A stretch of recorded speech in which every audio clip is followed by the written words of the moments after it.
Hey guys, welcome back to the AR YouTube channel. और कल दोपहर अहमदाबाद में कुछ ऐसा हुआ जिसे देखकर पूरे देश में मातम छा गया।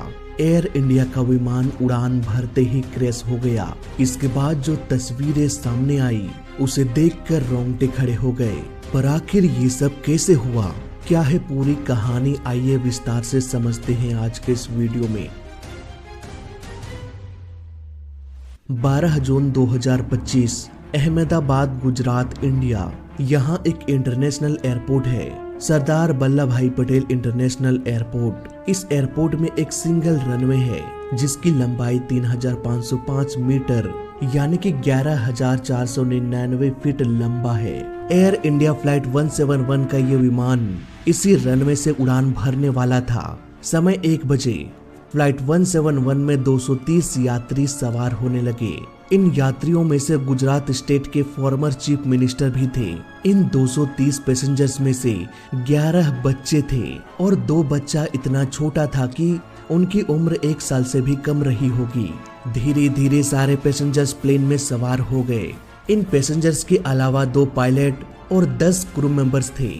इस प्लेन को कैप्टन सुमित सबरवाल और फर्स्ट ऑफिसर क्लाइव कुंदर उड़ाने वाले थे। इट मींस प्लेन में कुल 242 लोग सवार हो गए।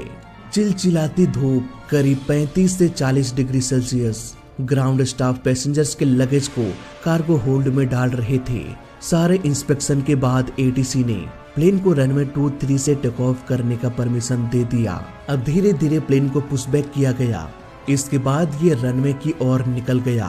देखते ही देखते प्लेन तेज गति से रनवे पर रन करते हुए रनवे को छोड़ हवा में ऊपर उठने लगा और धीरे धीरे ये अपना एल्टीट्यूड गेन करना शुरू कर दिया। 400 फीट, 500 फीट। तभी प्लेन में कुछ गड़बड़ी हो गई। ये प्लेन ऊपर उठने के बजाय नीचे की ओर गिरने लगा। पर क्यों और कैसे, ये किसी को भी नहीं पता था। प्लेन के टेक ऑफ करने के महज 30 सेकेंड्स बाद ही ये प्लेन BJ मेडिकल कॉलेज के छत से टकरा गया। यहीं पर प्लेन का टेल टूटकर अटक गया और प्लेन के बाकी का हिस्सा कुछ और घरों को तोड़ते हुए क्रैश हो गया। अब क्योंकि प्लेन के टैंक में भारी मात्रा में फ्यूल भरा था, इसलिए क्रैश के तुरंत बाद भीषण आग का गोला आसमान में फैल गया। आसपास मौजूद लोगों ने इस पूरे हादसे को अपने कैमरे में फिल्माया। बहुत से लोगों ने उन क्लिप्स को मुझे सेंड भी किया और यकीन मानो दोस्तों, उसे देखने के बाद मेरी रूह तक कांप गई। ऐसी तस्वीरें और ऐसी जली हुई तस्वीरें सामने थी कि मैं उसे यहाँ पर दिखा भी नहीं सकता। फायर फाइटर्स की गाड़ियां आग बुझाने के लिए पहुंच तो गई, लेकिन उन्हें भी बहुत लंबा समय लग गया। घंटों तक रेस्क्यू का काम जारी रहा। चारों तरफ बस चीख पुकार थी। मैं हमेशा से अपनी वीडियोस में एक बात कहता हूँ कि प्लेन क्रैश की वजह से लोग नहीं मरते, बल्कि क्रैश के बाद लगने वाली आग लोगों को जिंदा जला के मार देती है। और ऐसे भीषण आग में हर कोई लाचार हो जाता है। अगर कोई यात्रियों को बचाए भी तो कैसे बचाए? जब तक आग नहीं बुझेगी लोगों को बचाया नहीं जा सकता, और जब तक आग बुझेगी तब तक बहुत देर हो चुकी होगी। अभी तक मिले रिपोर्ट के अनुसार 242 लोगों में से सिर्फ 1 शख्स ऐसे हैं जो इस हादसे में जिंदा बच गए। उन्हें बस थोड़ी बहुत चोटें लगी। क्रैश के बाद वो अपने पैरों से चलते हुए बाहर आ गए और ये कोई चमत्कार से कम नहीं है दोस्तों। अभी जब मैं ये वीडियो रिकॉर्ड कर रहा हूँ तब तक एक ही यात्री के बचने की जानकारी मिली है। अनुमान लगाया जा रहा है कि इस हादसे में 269 लोग मारे गए। प्लेन में सवार लोगों के अलावा ग्राउंड में 28 लोगों के मरने की पुष्टि हो चुकी है। ये एयर इंडिया बोइंग 787 का पहला ऐसा हादसा है जिसमें पूरा का पूरा प्लेन तबाह हो गया। हम प्रे करते हैं कि हादसे में मारे गए सभी लोगों की आत्मा को शांति मिले। बात करें ग्राउंड में डैमेज की, तो प्लेन एक मेडिकल कॉलेज के हॉस्टल के बिल्डिंग से टकराया और इसने कैंपस के अलग अलग बिल्डिंग्स को नुकसान पहुंचाया। और जिस तरह से उस एरिया में आग लगी, एक छोटा तिनका भी नहीं बचा। अभी तक के मिले रिपोर्ट के अनुसार 269 बॉडीज को रिकवर कर लिया गया है। वहीं एक 40 साल के ब्रिटिश सिटीजन अकेला जिंदा बचा जो उस प्लेन में सवार था। वो प्लेन के सीट नंबर 11A पर बैठे हुए थे, ठीक इमरजेंसी एग्जिट के 1 सीट आगे। इनके भाई भी उसी प्लेन में सवार थे, पर अफसोस उनकी जान नहीं बच पाई। ऐसे ही सैकड़ों लोगों की कहानियां इस हादसे में दफन हो गई। दोस्तों, इस पूरी कहानी को समझने के बाद, सोशल मीडिया में मौजूद वीडियोस को ऑब्जर्व करने के बाद मैंने इस केस को समझने की कोशिश किया। अब जो डिटेल्स मैं आपके सामने रखने वाला हूँ उसकी छानबीन मैंने किया है, तो हो सकता है जो इस हादसे का ऑफिशियल रिपोर्ट निकल के आए वो इससे थोड़ा अलग हो जाए। इन्वेस्टिगेशन की शुरुआत करते हैं फ्लाइट रडार 24 से। इसका काम होता है धरती में उड़ रहे सारे प्लेन्स को ट्रैक करना। ये रडार प्लेन में लगे ADS-B ट्रांसपोंडर से कम्युनिकेट करके रियल टाइम में लोकेशन का पता लगाता है। फ्लाइट 171 के टैक्सिंग से लेकर टेक ऑफ करने तक इस रडार ने सब कुछ रिकॉर्ड किया, लेकिन जैसे ही ये प्लेन 625 फीट के ऊंचाई में पहुंचा, रडार प्लेन के ट्रांसपोंडर से डिस्कनेक्ट हो गया। अब दोस्तों, 625 फीट की ऊंचाई में कोई बिल्डिंग है नहीं कि वो उससे टकरा जाए और रडार का कनेक्शन टूट जाए। क्रैश होने से पहले प्लेन में कुछ तो ऐसा हुआ होगा जिससे में भी प्लेन का ट्रांसपोंडर बंद हो गया और फ्लाइट रडार 24 डिस्कनेक्ट हो गया। पर ऐसा क्या हो सकता है जिससे ये बंद पड़ जाए? कोई भी इलेक्ट्रिक डिवाइस इलेक्ट्रिसिटी से ही चलती है और इलेक्ट्रिसिटी मिलता है प्लेन के इंजन से। क्या हो अगर इसके इंजन में प्रॉब्लम हो जाए? दोस्तों, ऐसे केस में प्लेन में इलेक्ट्रिसिटी मिलना बंद हो जाएगा। मे बी इसी वजह से ट्रांसपोंडर भी बंद पड़ गया हो या फिर किसी तरह का इलेक्ट्रिक फेलियर भी हो सकता है, लेकिन इलेक्ट्रिक फेलियर में प्लेन नीचे नहीं गिरेगा। इसका सबसे बड़ा प्रूफ है हमारे पास ये वीडियोस, जहां हम देख सकते हैं धीरे धीरे प्लेन नीचे आने लगा। और ऐसा तभी हो सकता है जब इंजन पावर जनरेट ना कर रहा हो। इस वीडियो में अगर हम गौर से देखें तो यहाँ पर हमें ऐसा लगता है कि कुछ तो यहाँ से निकला हुआ है। मे बी ये रैम एयर टरबाइन है और ये रैम एयर टरबाइन तब ऑटोमेटिकली अपना काम करना शुरू करता है जब प्लेन का दोनों इंजन फेल हो जाए। हालांकि इस वीडियो में क्लियर तो दिखाई नहीं दे रहा, लेकिन अगर ये रैम एयर टरबाइन है तो मैं ये दावे के साथ कह सकता हूँ कि प्लेन का दोनों इंजन फेल हो गया होगा। इसलिए इन सब चीजों को ध्यान में रखते हुए हम ये कह सकते हैं कि प्लेन के क्रैश होने से पहले ही प्लेन में गड़बड़ी हो गई होगी, मे बी इंजन फेलियर। अब आपको लग रहा होगा कि मैं इन सारी बातों को ऐसे तुक्का लगाकर बोल रहा हूँ, पर ऐसा नहीं है दोस्तों। हमें इसका सबसे बड़ा प्रूफ मिला हादसे के कुछ घंटे बाद, जब ATC ने कहा कि फ्लाइट 171 ने मेडे कॉल किया।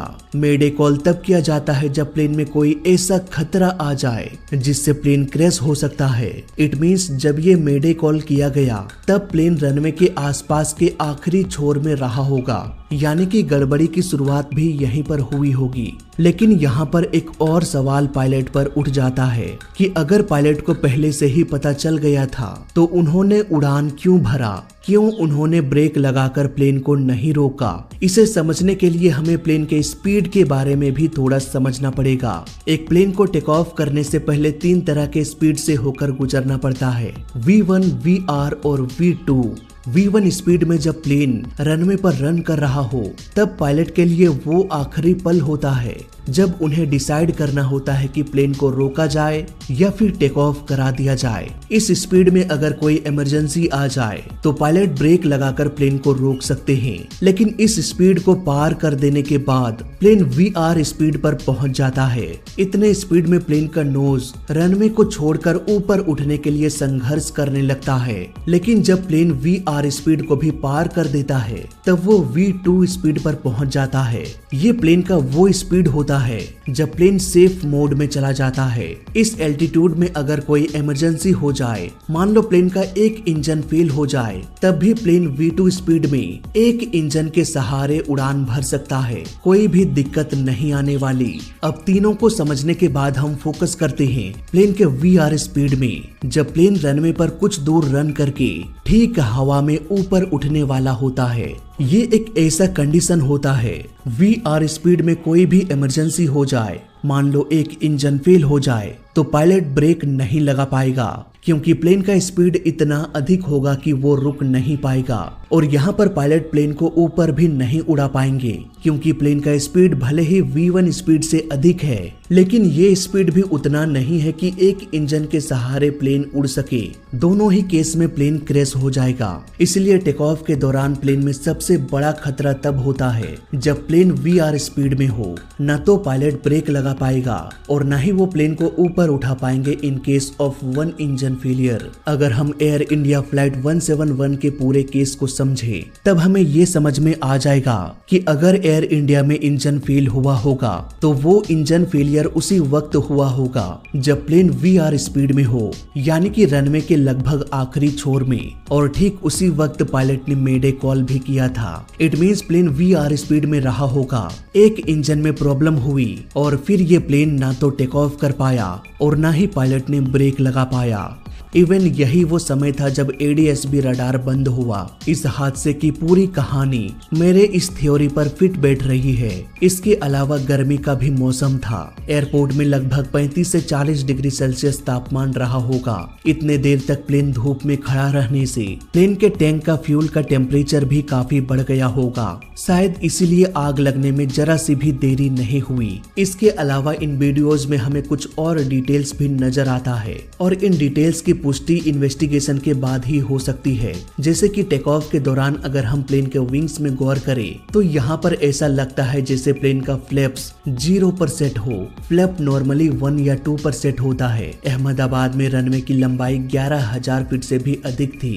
इट मीन्स रनवे की लंबाई काफी था बोइंग 787 जैसे प्लेन्स को उड़ान भरने के लिए। इतने लंबे रनवे पर कम फ्लैप्स के साथ उड़ान भरा जा सकता है, लेकिन ये जो वीडियो इंटरनेट पर वायरल हो रहा है इसे किसी मॉनिटर के स्क्रीन से रिकॉर्ड किया गया है, इसलिए प्लेन का फ्लैप्स ठीक से दिखाई नहीं दे रहा है। हो सकता है प्लेन का फ्लैप मिनिमम पर हो ना कि 0 पर, या फिर ये भी हो सकता है कि फ्लैप 0 पर हो। लेकिन टेक ऑफ के दौरान अगर फ्लैप 0 पर हो तो कॉकपिट में एक अलार्म बजने लगता है। इसलिए मुझे नहीं लगता है कि पायलट ने 0 फ्लैप पर टेक ऑफ किया होगा। एक शॉकिंग डिटेल हम देख सकते हैं प्लेन के लैंडिंग गियर में। प्लेन में लगातार ड्रैग बढ़ रहा था। प्लेन का स्पीड लगातार कम हो रहा था। ऐसे में पायलट ने लैंडिंग गियर को नीचे ही छोड़ दिया। हालांकि इसे ऊपर कर देने से भी ऐसा नहीं होता कि प्लेन बच जाता। मे भी ऐसे केस में पायलट्स पैनिक हो गए हो। दुनिया जमाने के अलार्म्स को सुनते हुए पायलट का ध्यान लैंडिंग गियर पर ना गया हो। अब देखना यह है कि अगर इंजन में प्रॉब्लम हुई थी तो क्यों हुआ, कैसे हुआ। हालांकि आई विटनेस का कहना है कि टेक ऑफ के दौरान मल्टीपल एक्सप्लोजन की आवाज सुनाई दिया और इसी दौरान इंजन में धुएं को भी नोटिस किया गया। मे बी ये बर्ड स्ट्राइक भी हो सकती है या फिर इंजन में कोई टेक्निकल खराबी। तो दोस्तों उम्मीद है पूरा हादसा आपको समझ में आ गया होगा। अभी बहुत कुछ जानना बाकी है। मे बी इस साल के अंत तक इस केस का इन्वेस्टिगेशन रिपोर्ट हमारे सामने आ जाए। उस समय हम और भी डिटेल में इसके बारे में चर्चा करेंगे। फिलहाल इस वीडियो में अभी तक के लिए बस इतना ही। अगर इस हादसे के बारे में कोई मेजर अपडेट आता है तो उस पर भी मैं वीडियो बना दूंगा। इसके लिए आप हमारे साथ जुड़े रह सकते हैं। वीडियो अच्छा लगा तो लाइक कर देना, बुरा लगा तो डिसलाइक कर देना और दोनों ही केस में चैनल को सब्सक्राइब कर देना, क्योंकि इस चैनल में सीखने के लिए बहुत कुछ है। तो मैं मिलता हूँ आपसे अगले वीडियो में। तब तक के लिए देखते रहिए और सीखते रहिए। जय हिंद, वंदे मातरम।